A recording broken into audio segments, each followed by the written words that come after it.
नमस्कार, बुलेटिन में आपका स्वागत है। मैं हूं आपके साथ आशा सरमाल। चलिए शुरुआत करते हैं बुलेटिन की इस वक्त की बड़ी खबर से शुरुआत करेंगे। आपको बताते चले कि पुंछ की अगर बात की जाए तो पुंछ से बड़ी अपडेट देखने को मिल रही है, जहां पर मेंढर में सेना ने बड़े पैमाने पर तलाशी अभियान शुरू कर दिया है। भाटा, धुरिया, भिंबर गली और सिंग्योट में चल रहा है यहां पर पूरी तरह से तलाशी अभियान। राजौरी पुंछ हाईवे को भी यातायात के लिए बंद कर दिया गया है। इससे पहले आप देखिए आतंकी किस तरह से वहां पर सक्रिय देखे जा रहे हैं। राजौरी और पुंछ हाईवे की बात करें तो मुकम्मल तरीके से इसे बंद कर दिया गया है, लेकिन मेंढर में सेना ने बड़े पैमाने पर सर्च ऑपरेशन शुरू कर दिया है और भाटा, धुरिया, भिंबर गली और साथ ही साथ सिंग्योट में तलाशी अभियान चलाया जा रहा है। और उससे पहले भी आतंकी किस तरह से यहां पर काम करते हुए नजर आए हैं ये सबके सामने। लेकिन उससे भी बड़ी खबर आप देखिए पुंछ से मेंढर से देखने को मिल रही है, जहां पर बड़ी अपडेट आपको बताना बहुत जरूरी है कि आखिर किस तरह से ग्राउंड पर सूरत हाल बनते हुए नजर आ रहे हैं। क्योंकि मेंढर सब डिवीजन के भाटा दुड़िया इलाके में सुरक्षा बलों और आतंकियों के बीच एक बार फिर से मुठभेड़ शुरू हो गई थी और गुरुवार की अगर बात करें तो यहां आतंकियों ने सुरक्षा बलों पर पूरी तरह से फायरिंग भी की है, जिसका माकूल तरीके से जवाब भी दिया गया। लेकिन उससे पहले ही आप ये समझिए कि आतंकी किस तरह से राजौरी और पुंछ के अंदर अब सक्रिय देखे जा रहे हैं, ये बड़ा सवाल बनता हुआ नजर आ रहा है। इससे पहले भिंबर गली की बात करें, सिंग्योट इलाके की बात करें, सर्च ऑपरेशन वहां पर चलाया जा रहा है।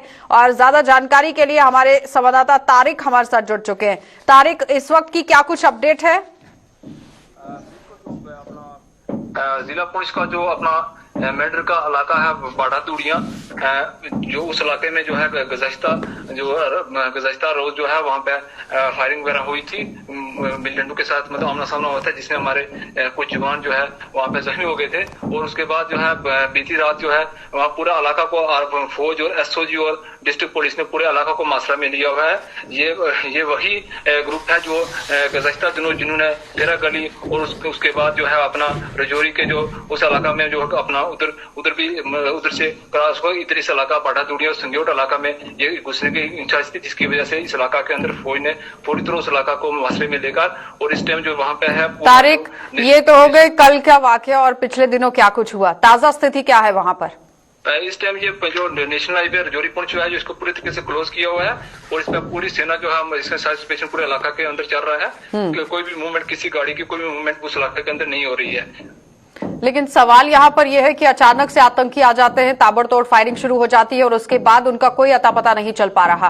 क्या लगता है कि सवालिया निशान किस तरह से उठता हुआ नजर आ रहा है कि कहां से यहां तक पहुंच रहे हैं आतंकी? ये जो इलाका है ये अपना सिंग्योट और ये भाटा दूड़िया जो है ये एक घनजान जो फॉरेस्ट इलाका है, जो घने जंगलात हैं इसके अंदर, जो ये सीधा जो सिंग्योट से राजौरी की सरहद और प्लस जो अपना देरा गली की सरहद के साथ जो उसका इलाका के साथ ये जुड़ता है। ये बहुत एक घनजान इलाका है। फौज अपनी तरफ से पूरी कोशिश कर रही है और पूरे तरीके से उसका नजर बनाई हुई है कि यहाँ से कोई मतलब बाहर किसी से कोई मतलब निकलने में कामयाब ना हो। कितने आतंकियों के छिपे होने की संभावना है? इसमें लगभग 6-7 हो सकते हैं। चलिए तारिक, बहुत बहुत धन्यवाद जुड़ने के लिए। तो फिलहाल आपने देखा कि तारिक हमारे संवाददाता हमारे साथ जुड़े हुए थे, जो बता रहे हैं कि किस तरह से आतंकियों के छिपे होने की भी संभावना है। और साथ ही इस वक्त की ताजा अपडेट यह है कि राजौरी पुंछ हाईवे को फिलहाल यातायात के लिए बंद कर दिया गया है, क्योंकि सर्च ऑपरेशन वहां पर चलाए जा रहे हैं। और मुकम्मल तरीके से यह भी समझिए कि राजौरी और पुंछ में किस तरह से इस वक्त स्थिति वहां पर बनती हुई नजर आ रही है। आगे बढ़ जाएंगी, कश्मीर घाटी आपको लिए चलते हैं, क्योंकि कश्मीर से भी इस वक्त बड़ी अपडेट देखने को मिल रही है। स्कूलों के हवाले से बड़ी खबर, कश्मीर घाटी में बोर्ड परीक्षाओं की घोषणा हो चुकी है। 8 नवंबर को 12वीं की परीक्षा शुरू हो जाएगी और घाटी में 83,000 स्टूडेंट्स अब यहां परीक्षा देंगे। और परीक्षाओं के लिए 741 परीक्षा केंद्र बनाए गए हैं और सुचारू संचालन के लिए भी शिक्षा विभाग पूरी तरह से तैयार देखा जा रहा है। लेकिन सवाल यहां पर ये कि क्या एसओपीज का पालन करते हुए ये सारा काम होगा, किस तरह से वहां पर सारी सुविधाएं रखी गई हैं, ये जानना बहुत जरूरी है। क्योंकि कश्मीर घाटी से बड़ी अपडेट देखने को मिल रही है, जहां पर परीक्षाओं का सिलसिला अब शुरू होता हुआ नजर आएगा, क्योंकि परीक्षाओं की घोषणा कर दी गई है। और ये पहले ही अभिभावकों की तरफ से भी, बच्चों की तरफ से भी मांगे सामने रखी गई थी कि वो घर के अंदर पढ़ नहीं पा रहे हैं, अपने एग्जाम्स नहीं दे पा रहे हैं। लेकिन अब परीक्षा केंद्रों में किस तरह से यहां पर हुजूम उमड़ेगा, ये देखने वाली बात है। क्योंकि घाटी में 83,000 स्टूडेंट्स अब यहां परीक्षा देंगे और परीक्षा के लिए 741 परीक्षा केंद्र बनाए गए हैं। और 8 नवंबर को 12वीं की परीक्षा यहां शुरू हो जाएगी और और सबसे बड़ा सवाल यहां पर यह है कि जिस तरह से कोरोना को मद्देनजर रखते हुए एसओपीज का पालन करना बहुत जरूरी है, तो देखना यह होगा कि क्या स्कूल प्रशासन की तरफ से, शिक्षा विभाग की तरफ से किस तरह से कदम जो है वो उठाए जा रहे हैं। इसी खबर पर ज्यादा बातचीत के लिए हमारे साथ इरफान फाजिल जुड़ चुके हैं। इरफान, मेरी आवाज पहुंच रही है?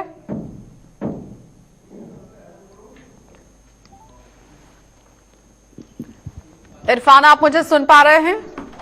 चलिए, फिलहाल आपको बताते चले कि इरफान से अपडेट लेना बहुत जरूरी है, क्योंकि सरकारी स्कूलों को भी खोलने की बात सामने रखी गई थी, जिसमें 10वीं और 12वीं के बच्चों को स्कूल के अंदर बुलाकर यहां पढ़ाने की बात रखी गई थी। लेकिन कश्मीर घाटी में बोर्ड परीक्षाओं की अब नई घोषणा देखने को मिल रही है, जिसमें 8 नवंबर को 12वीं की परीक्षा शुरू हो जाएगी और घाटी में 83,000 स्टूडेंट्स यहां पर भाग लेंगे। 741 केंद्र बनाए गए हैं जहां पर बच्चों की ये परीक्षा होगी और सुचारू संचालन के लिए शिक्षा विभाग भी पूरी तरह से तैयार हो चुका है। क्या कुछ तैयारियां यहां पर शिक्षा विभाग की तरफ से की गई हैं? इरफान फाजिल हमारे साथ जुड़ चुके हैं। इरफान, किस तरह से पूरी तैयारियां की गई हैं परीक्षाओं को लेकर? देखिए आशा, अगर मैं बात करूं जिस तरीके से पहले कोविड-19 पैंडेमिक के साथ साथ जो एग्जामिनेशंस भी पहले पोस्टपोन हुए और बाद में उसमें ऑनलाइन में ही उसे तब्दील कर दिया गया, मगर अब बड़ी खबर यह आ रही है कि 10वीं जमात और 12वीं जमात के जो एग्जाम जो है, खासतौर पे जो इम्तिहानात है वो नवंबर के महीने में लिए जाएंगे, जिसमें डेट मुकर्रर कर दी गई है 3rd वीक ऑफ नवंबर। और इसमें बताया जो आंकड़ा जा रहा है वो 83,000 के करीब जो बच्चे हैं इसमें पार्टिसिपेट करेंगे। और साथ ही साथ जो ज्वाइंट डायरेक्टर, जो ज्वाइंट सेक्रेटरी है बोर्ड के, उन्होंने ये भी बताया है कि मंडे के दिन जो है 12th क्लास के एग्जामिनेशंस का जो डेट शीट है बच्चों के लिए निकल जाएगा। साथ ही साथ इसमें 741 एग्जामिनेशन सेंटर्स तय कर दिए गए हैं और एग्जामिनेशन सेंटर्स के हवाले से ये भी हम आपको बताना चाहेंगे, जो भी एग्जामिनी हैं जो एग्जाम लेंगे और एग्जामिनेशन हॉल्स को लेकर 50% कैपेसिटी स्टूडेंट्स को लेकर सीटिंग फैसिलिटी जो है उसमें तय कर दी गई है। साथ ही साथ अगर देखा जाए तो इस बीच जो 10th क्लास के एग्जाम्स है, क्योंकि 10th क्लास के एग्जाम्स को लेकर भी खबर है कि उसके भी एग्जाम्स होने जा रहे हैं, मगर बताया जा रहा है कि वो 3rd वीक ऑफ नवंबर में, यानी 3rd वीक ऑफ, जी बताइए। परीक्षा के लिए घोषणा कर दी गई है, लेकिन क्या एसओपीज का पालन मुकम्मल तरीके से वहां पर हो पाएगा? देखिए आशा, मैं यही आपसे कहने जा रहा था कि एक साइड से एग्जामिनेशंस के डेट जो है उसे मुकर्रर कर दिया गया है, मगर तफसीलात के हवाले से मैं आपको एक और बात ये भी बताना चाहूंगा कि 70% अटेम्प्ट जो है एग्जामिनेशंस में जो क्वेश्चनियर के बारे में बताया गया है, 30% जो है रिलैक्सेशन।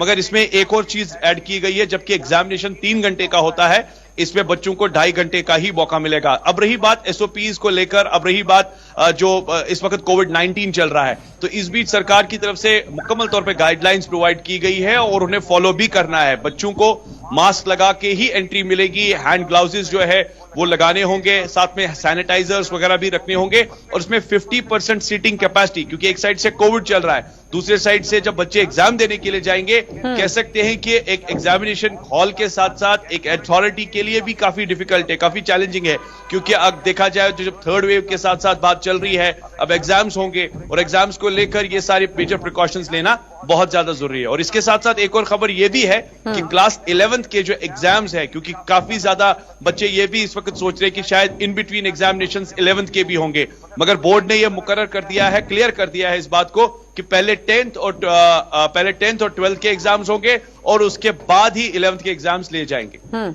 लेकिन इरफान, यहां पर सवाल यह है कि जिस तरह से पूरी सुविधाएं होनी चाहिए वो की तो गई हैं, लेकिन सवाल यहां पर यह है कि आने वाले समय में जब परीक्षा शुरू होती है उस वक्त कितना काम होगा और कितना एसओपीज का पालन होगा, ये देखने वाली बात है। लेकिन इरफान, सवाल यहां पर यह कि जो पेपर 3 घंटे में होना है उसको घटाकर 2.5 घंटे पर ले आया गया है, क्या लगता है कि बच्चे उसमें मुकम्मल तरीके से अपना काम कर पाएंगे?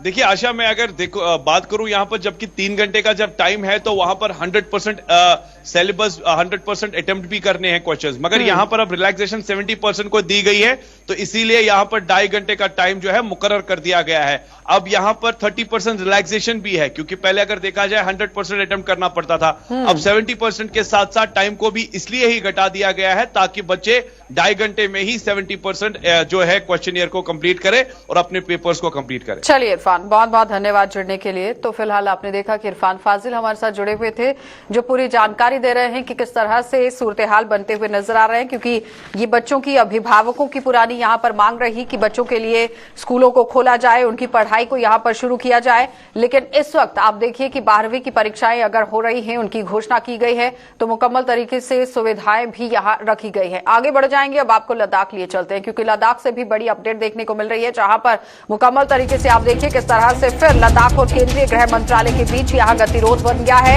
और ले एक्सपर्ट, जो कि एपेक्स बॉडी है, ले एपेक्स बॉडी ने गतिरोध के लिए गृह मंत्रालय को जिम्मेदार बता दिया है और भाजपा ने राज्य का दर्जा बहाल करने से किनारा कर दिया है। संवैधानिक सुरक्षा का समर्थन वो कर रहे हैं और ले एपेक्स बॉडी ने राज्य का दर्जा बहाल करने, संवैधानिक सुरक्षा को लेकर आंदोलन की भी यहां धमकी दे दी है। और इससे पहले भी आपने देखा था कि लेह एपेक्स बॉडी किस तरह से धरना प्रदर्शन करती हुई नजर आई थी। उन्होंने पहले गुपकार अलायंस के साथ भी बातचीत की, लेकिन इस वक्त आप देखिए बड़ी अपडेट जो लद्दाख से देखने को मिल रही है, वो फिर से लद्दाख और केंद्रीय गृह मंत्रालय के बीच गतिरोध एक बार फिर से बनता हुआ नजर आ रहा है। और साथ ही साथ लेह एपेक्स बॉडी ने गतिरोध के लिए गृह मंत्रालय को ही जिम्मेदार ठहरा दिया है कि गृह मंत्रालय की तरफ से काम सही से नहीं हुआ, जिसकी वजह से गतिरोध यहां पनपता हुआ नजर आ रहा है। तो भाजपा ने राज्य का दर्जा बहाल करने की बात सामने रखी है, इससे किनारा वो करते हुए नजर आए। उन्होंने संवैधानिक सुरक्षा का समर्थन भी किया। इसाक हमारे संवाददाता लद्दाख से हमारे साथ जुड़ चुके हैं। इसाक, किस तरह से अब वहां पर सूरत-ए-हाल बने हुए हैं, क्योंकि पहले ही अपेक्स बॉडी ने काफी काम भी किया, गुपकार अलायंस के साथ भी बातचीत हुई, लेकिन अब गृह मंत्रालय के साथ भी गतिरोध बनता हुआ नजर आ रहा है। जी, आपको बता से लद्दाख के अंदर पॉलिटिकल मूवमेंट लगातार जारी है लद्दाख को स्टेटहुड की मांग को लेके, और वहीं लेह और करगिल में एपेक्स बॉडी और करगिल डेमोक्रेटिक अलायंस दोनों की जानिब से एक ज्वाइंट स्ट्रगल लद्दाख को स्टेटहुड 6 शेड्यूल के आधार पे करने की मांग की है। और इसी के चलते जिस तरह से नित्यानंद राय, जो कि मिनिस्टर ऑफ होम अफेयर्स में से थे, एमओएस होम, तो वो जब लेह आए थे, जिस वक्त custodian parliament Om Birla Leh visit किया था, उस वक्त उनके साथ मीटिंग करके 30 अगस्त के दिन मीटिंग करके ये तय किया था कि आने वाले वक्त में लद्दाख के अंदर एक कमेटी बनाया जाएगा और वो कमेटी लद्दाख के आने वाले फ्यूचर प्रोस्पेक्टिव के हवाले से बात करेगा और उस कमेटी का क़यादत जो है वो एमओएस होम रहेगा। लेकिन अभी तक वो कमेटी फिलहाल नहीं बना है और दिल्ली के साथ लद्दाख का राबिता अब जो है आहिस्ते आहिस्ते कम हुआ है। तो इसी के चलते, क्योंकि एक मीटिंग लगातार जारी रखना था मिनिस्टर होम अफेयर्स के साथ, लेकिन वो चीज नहीं होने पर एपेक्स बॉडी ने कल एक कन्वोकेशन रखा, जिसमें ज्वाइंटली जितने भी सोशल रिलीजियस ऑर्गेनाइजेशन के साथ साथ पॉलिटिकल ऑर्गेनाइजेशंस को बुला के ज्वाइंटली एक वार्म स्टॉर्मिंग मीटिंग रहा। और इस मीटिंग में काफी हलचल रही और अलग अलग इश्यूज पे बातचीत किया। लेकिन आपको बताते चले, इससे पहले जो एपेक्स बॉडी की बात करें, एपेक्स बॉडी ने करगिल डेमोक्रेटिक अलायंस के साथ बातचीत किया था और उससे पहले करगिल डेमोक्रेटिक अलायंस ने एपेक्स बॉडी के साथ भी बात किया और गुपकार अलायंस के साथ भी बात किया था। लेकिन अब जो है लद्दाख की बात करें, लद्दाख में एपेक्स और केडी एक प्लेटफॉर्म पे आके आने वाले वक्त पे स्ट्रगल करने जा रहे हैं। लेकिन कल की जो कन्वोकेशन मीटिंग में काफी हलचल रही और भारतीय जनता पार्टी की तरफ से अलग अलग ओपिनियन देखने को मिला कि ये जो स्टेटहुड की मांग है वो फिलहाल लद्दाख के लिए इस पॉइंट ऑफ व्यू के हिसाब से अभी और भी स्टेक होल्डर्स के साथ बातचीत करने की जरूरत है और भी लोगों के साथ बातचीत करने क्या लगता है साहब कि कहां पर बातचीत में कमी रह गई, जिसकी वजह से मतभेद वहां पर पनपता हुआ नजर आया? जी, आपको बताते चले, जिस तरह से एपेक्स बॉडी का क्लियर कट स्टैंड ये है कि अब लद्दाख को स्टेटहुड की मांग की और स्टेटहुड की मांग को लेके भारतीय जनता पार्टी पिछले कई टाइम से लद्दाख के अंदर ये कह रहे हैं कि फिलहाल स्टेटहुड जो है वो लद्दाख कैसे मांग कर सकते हैं जब तक सभी स्टेक होल्डर से बातचीत नहीं किया जाता। तो उसकी बरक्स में अपोजिट में एपेक्स बॉडी का कहना है कि इससे पहले जितने भी लोग थे लद्दाख के अंदर, खासकर जितने भी पॉलिटिकल और रिलीजियस ऑर्गेनाइजेशन से, उन सब से बातचीत करने के बाद ये तय हुआ है। लेकिन अब देखने वाली बात है कि आने वाले वक्त में ये क्लियर है एपेक्स बॉडी का कि लद्दाख के लिए ज्वाइंटली स्ट्रगल और एजिटेशन जारी रहेगा स्टेट। लेकिन इसाक, अगर बात की जाए, जब संसद के अंदर धारा 370-35 को संशोधित किया गया था, उस वक्त अमित शाह की तरफ से बताया गया था कि जम्मू कश्मीर को राज्य का दर्जा दिया जाएगा, विकास की राह पर इसे लेकर जाया जाएगा। लेकिन लद्दाख को लेकर कोई भी बात सामने नहीं रखी गई थी, केंद्र शासित प्रदेश पर ही रखने की बात देखी गई थी अभी तक। इस पर राज्य का दर्जा कब तक बहाल होगा, क्या कोई तस्वीर साफ हो पाई है? जी वही यही कंसर्न है लद्दाख के अंदर जो लीडर्स हैं। इनका कहना है कि लद्दाख को केंद्र शासित प्रदेश बना के लद्दाख के अंदर जो पब्लिक रिप्रेजेंटेशन है वो खत्म हुआ है। तो डिमांड कर रहे हैं कि लद्दाख के लिए स्टेट फूड दिया जाए ताकि पब्लिक जो रिप्रेजेंटेशन है वो मजबूत रहे, ग्राउंड जीरो पे डेमोक्रेटिक जो सेटअप है वो स्ट्रॉन्ग रहे, न कि ब्यूरोक्रेटिक जो है पावर लद्दाख के ऊपर रहे। ये एपेक्स बॉडी और करगिल डेमोक्रेटिक अलायंस का कहना है। चलिए इसाक, बहुत बहुत धन्यवाद जुड़ने के लिए। तो फिलहाल आपने देखा कि इसाक हमारे साथ जुड़े हुए थे, जो लद्दाख से अपडेट दे रहे थे कि किस तरह से अपेक्स बॉडी अब संघर्ष करती हुई नजर आ रही है, क्योंकि भारतीय जनता पार्टी ने पूरी तरह से राज्य का दर्जा बहाल करने को लेकर किनारा कर दिया है। लेकिन यहां अपेक्स बॉडी चेतावनी दे रही है कि आने वाले समय में वो संघर्ष करेंगी और राज्य के दर्जे को बहाल करने की भी पूरी कोशिश यहां पर की जाएगी। अब देखना यह होगा कि क्या केंद्र शासित प्रदेश ही बना रहेगा लद्दाख या फिर राज्य का दर्जा भी से दिया जाएगा। आगे बढ़ जाएंगे। सीमा सुरक्षा बल को अंतर्राष्ट्रीय सीमा से मौजूदा 15 किलोमीटर की जगह यहां 50 किलोमीटर के बड़े क्षेत्र में तलाशी अभियान जो है वो चलाया जा रहा है और तलाशी लेने वाले जब्त करने के साथ साथ गिरफ्तार करने का भी अधिकार दिए जाने को लेकर जहां विपक्ष सवाल उठा रहा है, तो वहीं रक्षा विशेषज्ञ सरकार के इस फैसले का स्वागत कर रहे हैं। रक्षा विशेषज्ञ के मुताबिक अगर बात की जाए तो अफगानिस्तान में तालिबान के सत्ता में आना और चीन और पाकिस्तान के रवैये से पैदा हालात को देखते हुए सरकार का ये कदम सराहनीय है। उन्होंने कहा कि पिछले कुछ समय से सीमा के उस पार से नशे की तस्करी में लगातार इजाफा हो रहा है और सरकार के इस कदम से आने वाले समय में नशा तस्करी पर नियंत्रण भी होगा। लेकिन किस तरह से होगा वो आपको दिखा देते हैं। बीएसएफ के तकरीबन 2,65,000 सोल्जर जो हैं वो हमारी आईबी और कहीं कहीं पे एलओसी को गार्ड कर रहे हैं। अभी जो सिचुएशन उभर के सामने आ रही है हमारे दो पड़ोसी देशों से, that is China and Pakistan, things are not looking all that good. Taliban सरकार का अफगानिस्तान में आना has further emboldened the Pakistan and China. अभी वो इस फिराक में है कि प्रॉक्सी वॉर को जो इंटेंसिटी है उसको बढ़ाया जाए और कश्मीर इशू को इंटरनेशनलाइज किया जाए। हमारी पंजाब और जम्मू कश्मीर यूटी बुरी तरह से इससे इफेक्ट हो सकते हैं अगर हमने प्रिवेंटिव मेजर लिए। तो ये उसी दिशा में एक कदम है जहां पे इन्होंने बीएसएफ को एम्पावर किया है। इस समय अगर हम देखें तो बॉर्डर के ऊपर नारकोटिक टेररिज्म का प्रोसेस चल रहा है, आर्म्स की स्मगलिंग हो रही है, वेपन्स की स्मगलिंग हो रही है, करेंसी की फेक करेंसी डाली जा रही है। और बीएसएफ जो है अभी इसके अंदर पुलिस के साथ सहयोग करके इस जो थ्रेट को काफी हद तक मिटिगेट कर सकती है और ये एक अच्छी मूव है जिसकी मैं तारीफ करता हूं और आने वाले समय में इसके अच्छे डिविडेंड्स मिलेंगे। जो 35 किलोमीटर इनसाइड पेरीमीटर्स के ऊपर जो पावर दी गई हैं, एडिशनल पावर के, वो लोग सर्च कर सकते हैं, देख सकते हैं। अगर आप थोड़ी 2-3 महीने या 4 महीने 6 महीने पीछे अपने आप को ले जाएं तो आप देखेंगे कि जो ड्रग्स की तस्करी है वो बहुत ही ज़्यादा लेवल पर हो रही है और ड्रग्स की तस्करी ड्रोन से भी की जा रही है, ड्रोन की मदद भी ली जा रही है और कैरियर की मदद भी ली जा रही है। आपने देखा है कि पीछे 33 करोड़ रुपए की ड्रग्स की जो हैं, जो कंसाइनमेंट हैं वो पकड़ी गई। यानी कि सडनली ड्रग्स जो हैं बड़े हाई लेवल पे जो इनकी मूवमेंट जो है वो शुरू हो गई। कुछ देखिए कि हाँ, अफगानिस्तान की तरफ भी आपका ध्यान जाएगा क्योंकि तालिबान जो हैं उनका जो पूरा जो आमदनी का जरिया था वो ड्रग्स ही है। तो वो डेफिनेटली चाहेंगे क्योंकि हिंदुस्तान भी एक मार्केट है और हिंदुस्तान के थ्रू बाहर जाना भी एक बड़ी भारी एक रूट मार्केट है जिसके रूट के थ्रू, हिंदुस्तान रूट के थ्रू बाहर भेजा जा सकता है। तो इसमें बढ़ोतरी बड़ी ज़बरदस्त हुई है। इस बढ़ोतरी को देखते हुए गवर्नमेंट ने ये डेफिनेटली एक ठीक फैसला लिया है। तो मौजूदा समय में जम्मू का उद्योग बुरे दौर से गुजर रहा है। भारी मंदी के कारण जम्मू के उद्योग पर संकट के बादल मंडरा रहे हैं। उद्योगपतियों के मुताबिक कोरोना महामारी ने पहले ही जम्मू के उद्योग की कमर तोड़कर रख दी है और रही सही यहां कसर जीएसटी ने पूरी कर दी है। उद्योगपतियों का आरोप है कि कोरोना महामारी के साथ साथ जीएसटी ने जम्मू के उद्योग को सबसे अधिक प्रभावित किया है। इसके अलावा और क्या कुछ कहना था उद्योगपतियों का, देखिए। दिन हर साल के बाद जो सिचुएशन है वह बद से बदतर होती जा रही है। उसके कुछ कारण है।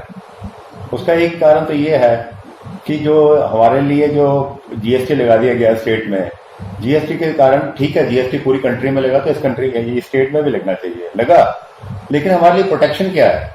हम यहाँ पर प्रोडक्ट बनाते हैं, उसको लाने के लिए रॉ मटेरियल हमें ऑल ओवर इंडिया से लाके यहाँ रॉ मटेरियल लाना है, उस पर हमारे फ्रेट चार्जेस लगते हैं, अदर चार्जेस लगते हैं, हमने वहां से टेक्निकल नो हाउ लानी है, उसके लिए जो आदमी दिल्ली में 5,000 में काम करता है वो हमारे पास यहाँ 25 में भी काम नहीं करता, हमें उनको भी यहाँ लाना पड़ता है। फिर यहाँ पर आकर हमारी कॉस्ट ऑफ प्रोडक्शन बढ़ जाती है, फिर वही गुड्स हमने यहाँ बनाकर उनसे अच्छी क्वालिटी के बनाकर वापस बेचते हैं जब वहां पर, तो उसमें दोबारा फ्रेट कंपोनेंट आ जाता है, तो जब वहां जाके जाता है तो हमारी वो वहां पर रेट्स जो है वो कॉम्पिटिटिव रहते ही नहीं, तो हम कैसे बेच पाएंगे? तो एक तो जीएसटी ने मार दिया, हमारी जो आउटसाइड J&K स्टेट सेल थी पहले, वो तो पहले ही खत्म थी, अब जो स्टेट में होती थी वो बाहर वाले लोग आके यहाँ बेच रहे हैं, तो हमारा वो तो काम खत्म हो गया। नंबर 1। नंबर 2, उसको खूब करने के लिए हमने कहा ऑनलाइन सेल स्टार्ट करते हैं, हमने ऑनलाइन सेल जो है ऑल ओवर इंडिया स्टार्ट की। अब ऑनलाइन सेल में भी फिर लॉजिस्टिक प्रॉब्लम आ जाती है, लॉजिस्टिक कॉस्ट इतनी ज्यादा आ जाती है, मैंने यहाँ से पांडिचेरी माल भेजना है, मैंने यहाँ से कन्याकुमारी माल भेजना है, तो एक पीस के ऊपर 1,500 रुपए 2,000 रुपए की कॉस्ट आ जाती है, जबकि वही बंदा जो दिल्ली में बैठा, बॉम्बे में बैठा, वो 400-500 रुपए में बेच देता है, तो वो 1,500 रुपए में मैं कहां से रिकवर करूंगा? बाहर की मार्केट भी खत्म, लोकल मार्केट भी खत्म। बोला है कि जो नई इंडस्ट्री 2021 में अप्रैल 21 में लगाएगा या उसके बाद लगाएगा तो उसको इंसेंटिव्स मिलेंगे, उसको जीएसटी मिलेगा, 100% जीएसटी एग्जम्पशन मिलेगी। अब वही एक एग्जिस्टिंग इंडस्ट्री है जो चल रही है, पिछले 24 साल से चल रही है, जिसने 24 साल से एम्प्लॉयमेंट 5 से 50 पर लाई, 50 से 100 पर लाई, वो चल रहा है, वो यहाँ से भाग नहीं रहा। आप इंसेंटिव दे रहे हैं, नहीं दे रहे, वो चल रहा है, लेकिन आप नई इंडस्ट्री आएगी, जब उसको इंसेंटिव मिल जाएंगे तो लोकल भी में कॉम्पिटेटिवनेस खत्म हो जाएगी। जब हमारी लोकल में कॉम्पिटेटिवनेस खत्म होगी तो बेचारे ये जो 150 आदमी हमारे पास काम करते हैं, मुलाजिम है जो, ये सारी की सारी नौकरियां जाएंगी, यहाँ काम बंद होंगे। तो इस हिसाब से गवर्नमेंट का attitude toward the existing industry is not good. दूसरा कारण ये इंडस्ट्री का तो हमारे ये है कि हमारे तो बहुत प्रॉब्लम है खासकर स्मॉल इंडस्ट्री में। देखो, एक तो हमारा जीएसटी का जो उन्होंने किया है, ये उन्होंने रखा है 50 करोड़ रुपया रखा है, जो 3% छोटी इंडस्ट्री को देना है, लेकिन मेरा ख्याल है ये अमाउंट बहुत कम है, इससे तो कुछ मिलेगा नहीं फायदा। हमारा टोल टैक्स बंद होने से हमारी इंडस्ट्री जो है स्मॉल स्केल, इसमें काफी बर्बाद है। चाहे कोई डिमांड नहीं है, मार्केट ठंडी है, मतलब काम काज बिल्कुल ठप्प पड़ गया है, समझ नहीं आ रहा मार्केट कैसे चलेगी। मतलब ये पोस्ट कोरोना में कुछ भी काम बिल्कुल है ही नहीं, तो ना कोई डिमांड है, सीजन आ गया, सीजन होने के बावजूद भी कोई डिमांड नहीं है। चलिए, तो अब आपको जम्मू जिले से राहत भरी खबर बता देते हैं, क्योंकि जम्मू जिले में पिछले 24 घंटे में कोरोना संक्रमण का कोई भी मामला सामने नहीं आया है। जीएमसी प्रशासन के मुताबिक अगर बात की जाए तो जम्मू में कोरोना संक्रमण के केवल 3 ही मरीज हैं, और जिनमें 2 का इलाज जम्मू के मेडिकल कॉलेज में चल रहा है, जबकि 1 का इलाज DRDO अस्पताल में चल रहा है। घंटे में गवर्नमेंट मेडिकल कॉलेज जम्मू और एसोसिएटेड हॉस्पिटल में कोई भी पेशेंट जो है कोविड-19 से एडमिट नहीं हुआ है। हमारे पास कुल मिला के 3 पेशेंट्स जो हैं एडमिटेड हैं, जिनमें से 2 patients government medical college Bakshi Nagar वाले हॉस्पिटल में हैं, और 1 पेशेंट जो है DRDO जो कोविड हॉस्पिटल है भगवती नगर में एडमिट है। आपके माध्यम से जैसे पहले भी बार बार ये रिक्वेस्ट की जाती है कि हमें कोविड अप्रोप्रिएट बिहेवियर का खास ध्यान रखना चाहिए, साथ साथ में वैक्सीनेशन जो है अपना शेड्यूल पूरा कर लेना चाहिए, और तीसरी बात है कि अगर सिम्टम्स किसी के होते हैं तो जल्दी से जल्दी जो है किसी भी नजदीकी गवर्नमेंट हॉस्पिटल में जाके टेस्टिंग करा के अगर पॉजिटिव होते हैं तो ट्रीटमेंट करवा लेना चाहिए। सेल्फ मेडिकेशन या केमिस्ट के पास जाके खुद ही कोई दवाई लेना जो है बिल्कुल गलत बात है, उससे नुकसान होने के ज्यादा चांसेस जो है वो रहते हैं। कृषि विभाग जम्मू संभाग के निदेशक के शर्मा ने रबी की फसल को लेकर एक प्रेस कॉन्फ्रेंस की, और इस मौके पर निदेशक के शर्मा ने कहा कि विभाग की ओर से जिला स्तर से लेकर पंचायत स्तर तक एक अभियान शुरू किया गया है, जिसमें किसानों को रबी की फसल को लेकर जागरूक किया जा रहा है। उन्होंने कहा कि रबी के सीजन में 70,000 क्विंटल बीज यहां किसानों को उपलब्ध कराया जाएगा। उन्होंने और क्या कुछ कहा है, जरा देखिए। बड़ी चीज जो है रबी के लिए वो है सीड। तो हम रबी में कोई 70,000 क्विंटल बीज किसानों को देंगे इस रबी सीजन में, जिसमें मोटे तौर पर सबसे ज़्यादा बीज लगेगा हमारा गेहूं का, 60,000 क्विंटल के करीब गेहूं का बीज लगेगा। और उसके बाद जो चारे वाली फसलें हैं, जबी और बरसीन, ये जो है ये 3,000 क्विंटल के करीब ये वाला बीज जो है ये हम किसानों को दे रहे हैं। 1,000 क्विंटल के करीब हम ऑयल सीड जो है तेल वाली फसलों का बीज देंगे। ऐसे ही सब्जियों का जो बीज है ये लगभग 400 क्विंटल के करीब सब्जियों का इस सीज़न में हम किसानों को दे रहे हैं। इसी तरीके से जो ये जो फसलें हैं हमारी दालों वाली फसलें हैं, पल्सीज हैं, ये भी बीज जो है हम किसानों को दे रहे हैं। रबी सीजन का कुल मिला के मैंने आपको बता दिया कोई 70,000 क्विंटल हम सीड जो है किसानों को दे रहे हैं और ये सब्सिडाइज्ड रेट पे है। इस 70,000 क्विंटल में हमारी अपनी प्रोडक्शन जो होगी वो लगभग 35,000 क्विंटल हमारा अपना बीज है जो हम अपने फार्मों से पैदा करते हैं और आगे किसानों को दे रहे हैं। और इतना ही लगभग आधा बीज जो है हम जो सीड कंपनियां हैं, भारत सरकार की जो कंपनियां हैं जैसे नेशनल सीड कॉरपोरेशन है, उनसे ये सीड हम प्रोक्योर करके और सारा बीज जो है किसानों को अपने सब्सिडी के बजट के हिसाब से सब्सिडाइज्ड रेट पे किसानों तक पहुंचा रहे हैं। आज की डेट तक हमने लगभग 10,000 क्विंटल बीज जो है वो फील्ड में हम हमारे जो स्टोर हैं, जो गांव लेवल पे जो स्टोर हैं, पंचायत लेवल पे स्टोर हैं, वहां पर हमने पहुंचा दिया है। चलिए, बुलेटिन में फिलहाल इतना ही। देश और दुनिया की खबरों के लिए आप बने रहिए गुलिस्तान न्यूज के साथ।